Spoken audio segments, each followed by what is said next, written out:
Good afternoon, my friends. It is Wednesday, October 22nd, about 1:07 in the afternoon.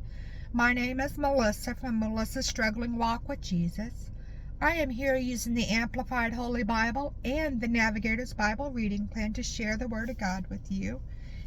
Today I am in Month 4, readings 12 and 13b in the book of 1 Corinthians, chapter 9. Chapter 9 starts out with Paul's use of liberty.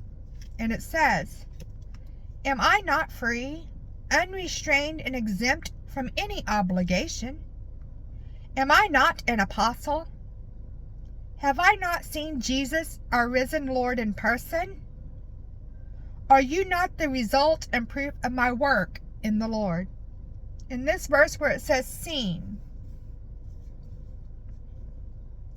Paul knew that to be an apostle in the same sense as the original 12 apostles, with Matthias replacing Judas Iscariot in Acts chapter 1 verse 26, he had to be an eyewitness of the resurrected Christ.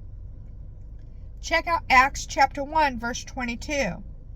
So his encounter with Christ on this journey to Damascus met this requirement. Check out Acts chapter 9 verses 2 through 8, Acts chapter 9 verse 27, Acts chapter 22 verses 6 through 21, and Acts chapter 26 verses 12 through 18.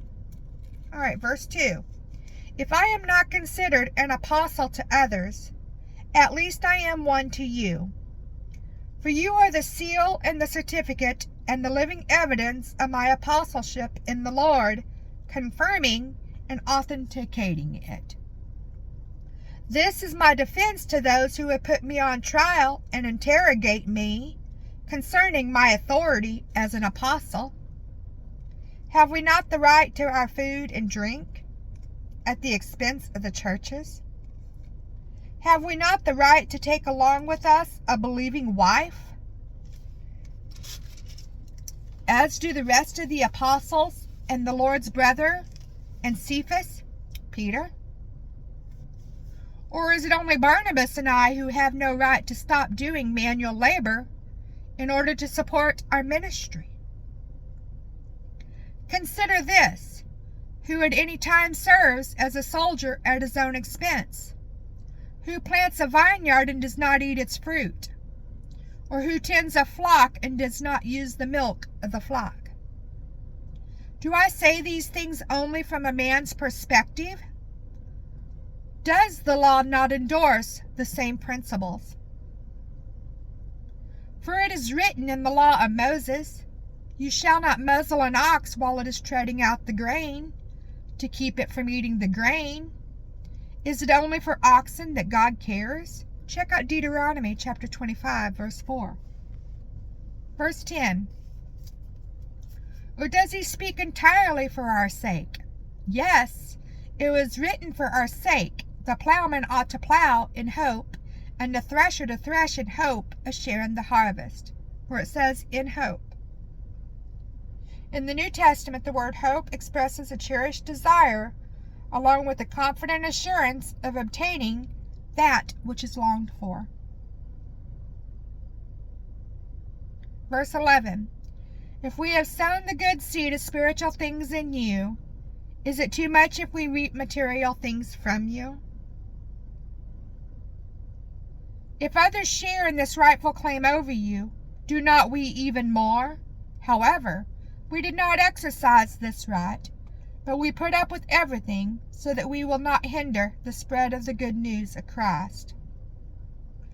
Do you not know that those who officiate in the sacred services of the temple eat from the temple offerings of meat and bread, and those who regularly attend the altar have their share from the offerings brought to the altar?" Check out Deuteronomy chapter 18, verse 1. So also on the same principle, the Lord directed those who preached the gospel to get their living from the gospel. Verse 15.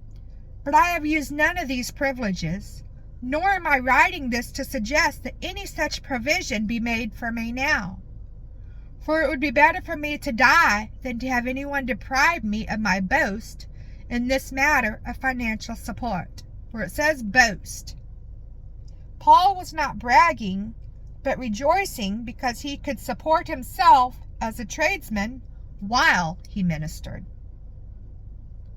Verse 16. For if I merely preach the gospel, I have nothing to boast about, for I am compelled, that is, absolutely obligated to do it. Woe to me if I do not preach the good news of salvation. Verse 17. For if I do this work of my own free will, then I have a reward. But if it is not of my will, but by God's choosing, I have been entrusted with a sacred stewardship, where it says, of my own free will. Paul did not seek his call to minister. He was chosen by a sovereign act of God. Verse 18. What then is my reward? Just this, that, when I preach the gospel, I may offer the gospel without charge to everyone, so as not to take advantage of my rights as a preacher and apostle in preaching the gospel. For though I am free from all men, I have made myself a slave to everyone, so that I may win more for Christ. Verse 20. To the Jews I became as a Jew, so that I might win Jews for Christ. To men under the law I became as one under the law, though not being under the law myself, so that I might win those who are under the law. Where it says under the law, check out Acts chapter 21, verses 20 through 26. Verse 21. To those who are without, outside the law, I became as one without the law, though I am not without the law of God, but under the law of Christ, so that I might win those who are without law. Verse 22. To the weak I became as the weak to win the weak. I have become all things to all men, so that I might by all means, in any and every way, save some by leading them to faith in Jesus Christ. Where it says weak, Paul may be talking about those with spiritually immature consciences regarding questionable issues. See chapter 8. And if so, he means that he abstained from any practice which he knew was actually acceptable for him, but capable of posing a bad example for others who were less mature spiritually. All right, verse 23. And I do all this for the sake of the gospel, so that I may share in its blessings along with you. Verse 24. Do you not know that in a race all the runners run their very best to win, but only one receives the prize? Run your race in such a way that you may seize the prize and make it yours. Where it says do. So the Isthmian Games, held near Corinth, were among the major athletic competitions of ancient Greece. The Corinthians' familiarity with this sporting event would have made this passage in verses 24 through 27 very meaningful to them.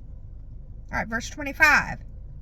Now every athlete who goes into training and competes in the games is disciplined and exercises self-control in all things.